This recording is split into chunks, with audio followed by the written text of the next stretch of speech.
사랑하는 극동방송 애청자 여러분, 한 주간 동안 평안하셨습니까? 저는 부천 상동 21세기교회 박병화 목사입니다. 오늘 저는 예수님이 목마르게 찾으시는 것이라는 제목으로 말씀을 드리고자 합니다. 오늘 본문 마가복음 11장 12절을 보면 이튿날 그들이 베다니에서 나왔을 때 예수께서 시장하신지라라고 하였습니다. 예수님이 시장하시다고 하셨습니다. 예수님이 어떤 분입니까? 보리떡 5개와 물고기 2마리로 2만 명 이상을 먹이신 분입니다. 하늘에서 만나와 메추라기로 200만 명을 40년 동안 배부르게 먹여주신 분입니다. 그런데 그 예수님이 시장하시다. 그렇다면 이것은 예수님의 배고픔의 문제가 아니라 그 어떤 신적인 갈급함인 것이 분명합니다. 13절을 보면 멀리서 잎사귀는 한 무화과 나무를 보시고라고 했습니다. 예수님이 멀리서 한 무화과 나무를 보셨다. 무화과 나무는 송도를 상징하는 나무입니다. 13절에 한 무화과 나무를 보시고라고 했습니다. 수많은 무화과 나무 중에 한 무화과 나무를 주목하고 계신 것입니다. 이 한 무화과 나무는 누구를 가리키는 것일까요? 바로 우리들 한 명 한 명을 말하는 것입니다. 그런데 여기서 예수님이 한 무화과 나무를 보신다는 것은 겉만 보시는 것이 아니라 마음속까지 보고 있다는 말입니다. 그리고 그 나무에 무엇이 있을까요? 가셨더니라고 했습니다. 예수님이 무화과 나무가 있는 쪽으로 가시는 것입니다. 우리들에게도 언젠가는 이런 날이 있음을 결코 잊어서는 안 되는 것입니다. 왜 가시는 것일까요? 12절에 보면 가서 보신즉이라고 했습니다. 무화과 나무에 가까이 가셔서 보셨다는 말입니다. 그런데 주님이 가서 보신 이 무화과 나무는 어떤 나무일까요? 13절에 보면 멀리서 잎사귀 있는 한 무화과 나무, 그리고 가서 보신즉 잎사귀 외에 아무것도 없더라라고 했습니다. 무화과 나무가 성도를 상징하는 것이라면 무화과 나무의 잎사귀는 겉으로 드러나는 우리의 신앙의 모습을 보여주는 것입니다. 결과는 무엇인가요? 잎사귀 외에 아무것도 없더라는 것입니다. 그러니까 입만 무성할 뿐이지 아무것도 없는 무화과 나무인 것입니다. 무화과 나무는 말 그대로 꽃이 필요 없습니다. 화려할 필요도 없습니다. 무화과 나무는 사람들에게 보여주기 위한 나무도 아닙니다. 잎은 없어도 좋습니다. 오로지 열매만이 무화과 나무의 생명입니다. 그런데 이 무화과 나무는 열매가 없는 것입니다. 근데 우리들이 놓쳐선 안 되는 것이 있습니다. 그것은 예수님이 이 무화과 나무에 열매가 없다는 것을 모르실 리가 없습니다. 그런 주님이 무화과 나무에 가까이 가셔서 열매가 없는 것을 뻔히 아시면서 잎을 다 뒤적이신 것입니다. 열매를 찾으신 것입니다. 예수님이 얼마나 열매에 목말라 하고 계신가를 단적으로 보여주는 것입니다. 근데 우리들이 본문에서 이해가 되지 않는 말이 있습니다. 13절을 보면 이는 무화과의 때가 아님이라고 했습니다. 무화과 열매가 열리지도 않을 때인데 예수님이 무화과 열매를 찾으셨다는 말입니다. 말도 되지 않은 주님의 행동, 비상식적인 행동, 예수님이 몰라서 이러는 것인가요? 아닙니다. 예수님이 열매 얼마나 목말라 하시는가를 역설적으로 보여주고 계신 것입니다. 그리고 20절을 보면 그들이 아침에 지나갈 때 무화과 나무가 뿌리째 마른 것을 보고라고 했습니다. 뿌리째 말라버린 것입니다. 열매가 없다면 존재할 이유가 없다는 것입니다. 사랑의 주님이 추수때는 심판의 주님이 되시는 것입니다. 사랑의 주님일 때 우리는 부지런히 열매를 맺어야 하는 것입니다. 심판의 주님일 때 우리는 칭찬과 상급과 면류관의 주인공이 되어야 하는 것입니다. 그렇다면 우리가 맺어야 할 열매는 무엇인가요? 첫째는 믿음의 열매입니다. 마가복음 11장 22절 보면 예수께서 그들에게 대답하여 이르시되 하나님을 믿으라. 믿음이라는 것은 하나님을 믿는 겁니다. 하나님의 능력을 믿는 것입니다. 하나님의 사랑을 믿는 것입니다. 그리고 23절 보면 내가 진실로 너에게 이르노니 누구든지 이 산더러 들려 바다에 던져지라 하며 그 말하는 것이 이루어질 줄 믿고 마음에 의심하지 아니하면 그대로 되리라고 했습니다. 지금 예수님은 감난산에서 제자들과 함께 있는데 산에서 보면 동편의 사해가 보이는 것입니다. 그런데 예수님이 감난산이 저 사해바다에 전부 빠지라 했다면 하나님이 말씀하셨기에 그대로 될 것이라는 것을 믿으라는 것입니다. 그러므로 믿음이라는 것은 하나님의 말씀을 믿는 겁니다. 말씀을 믿다 보니 말씀대로 순종하는 것입니다. 말씀의 열매는 순종의 열매입니다. 우리가 맺어야 할 두 번째 열매는 기도의 열매입니다. 24절 보면 그러므로 내가 너에게 말하노니 무엇이든지 기도하고 구하는 것은 받은 줄로 믿으라. 그리하면 너에게 그대로 되리라고 했습니다. 기도의 열매입니다. 기도하면 응답이 된다는 믿음입니다. 기도의 믿음을 가지고 무엇이든지 기도하여 응답의 열매가 주렁주렁 열려야 하는 것입니다. 어떤 면에서 본다면 우리 믿는 사람들에게 다가온 문제는 기도의 열매가 주렁주렁 열릴 절후에 기회가 되는 것입니다. 우리가 맺을 세 번째 열매는 성화의 열매입니다. 25절 보면 서서 기도할 때에 아무에게나 혐의가 있거든 용서하라. 그리하여 하늘에 계신 너희 아버지께서도 너희 허물을 사하여 주시리라 하시니라 하였습니다. 예수를 닮아가는 것입니다. 믿는 사람답게 살아가는 것입니다. 안 믿는 사람들에게 우리에게는 신앙 외에는 손가락질을 받아서는 안 되는 것입니다. 우리가 맺어야 할 네 번째 열매는 자녀 열매입니다. 자녀들이 다 예수를 믿어야 됩니다. 자녀들이 다 교회 나와야 합니다. 그리고 자녀들이 은혜를 받아야 됩니다. 그리고 교회 일꾼이 되어야 합니다. 꿈과 비전 따라 하나님이 주신 사명 따라 살아가야 하는 것입니다. 이런 우리 자녀가 될 때까지 부모의 눈물의 기도는 멈춰서는 안 되는 것입니다. 우리가 맺어야 할 다섯 번째 열매는 전도의 열매입니다. 다른 사람을 예수 믿게 하는 것입니다. 그들도 구원을 받게 하는 것입니다. 영혼 구원의 열매가 주렁주렁 열려야 합니다. 영혼 구원의 열매는 아주 고가의 열매가 되는 것입니다. 여섯 번째 우리가 맺어야 될 열매는 교회 열매입니다. 교회 안에서 모든 이들로부터 존경을 받아야 됩니다. 이것이 바로 교회 열매입니다. 성도들의 존경을 받다 보니 직분도 받습니다. 그리고 우리들은 교회에서 자기가 맡은 일이 있으면 빈틈없이 충성을 해야 하는 것입니다. 예수님이 그렇게 목말라 하시는 것, 그것은 바로 우리의 열매입니다. 원하기는 나의 열매로 인하여 주님의 목마름과 갈증을 시원하게 해드리는 복된 모든 성도님들이 다 되시기를 주님의 이름으로 축원을 드립니다. 사랑의 아버지 하나님, 감사를 드립니다. 열매를 목마르게 찾으시는 주님 앞에 저희들 많은 열매를 맺어서 하나님을 기쁘시게 해드리는 저희들이 되게 하시고, 그 열매로 인하여 이 땅과 영원한 하나님 나라의 복스러운 주의 백성들로 넉넉히 서게 하여 주시옵소서. 예수님의 이름으로 기도를 드립니다. 아멘.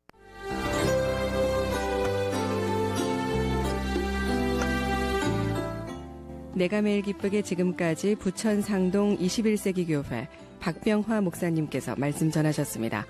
오늘 말씀 들으시고 신앙생활에 도움받기 원하시는 분은 지역번호 032-245-1004 245국의 1004번 부천 상동 21세기 교회로 전화하시기 바랍니다.